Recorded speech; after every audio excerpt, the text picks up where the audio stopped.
Ikusmiran han eta hemen. Berlanga de Duero Soriako hego-mendebaldean kokatzen da.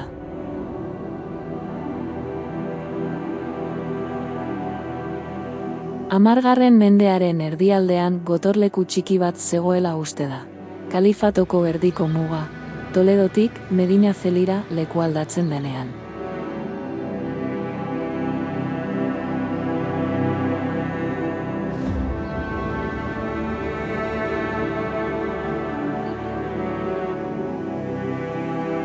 Gazteluko muinoaren azpian, Juan de Tobarrek, Berlangako jaunak sustatutako jauregi errenazentistaren fatxada ikus dezakegu.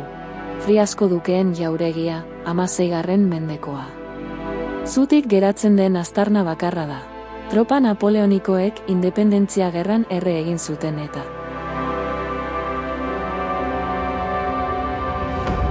Gazteluko muinoaren goikaldean, Erdi Aroko nekropoli bat kontserbatzen da. Nekropoliaren ondoan, eta geroagoko garai batekoa, kareharriz eta gadreiluz egindako akueduktu baten hondarrak kontserbatzen dira. Akueduktu honek Eskalote ibaiatik muinoaren goialderaino gura altxatzen saiatu zen. Gazteluko muinoa inguratuz, gaztelutik kanpo harresi bat dago. Harresi hori 11. eta 12. mendean etorritako biztanle berriak kokatu ziren gunea babesteko egin zen. Berlanga de Dueroko gazteluak omenaldiaren dorre bat eta gotorleku bikoitza erakusten ditu.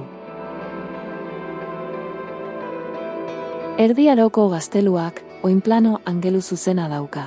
Itxura biribileko kuboa nabarmentzen da hegoaldeko angeluan, eta omenaldiaren dorrea beste aldean. Barruan, espazioa artikulatzen duten bi patio aurkitzen dira. Bata, sarreran, arma patio gisa funtzionatu zuena, eta bestea, jauregi gisa egina.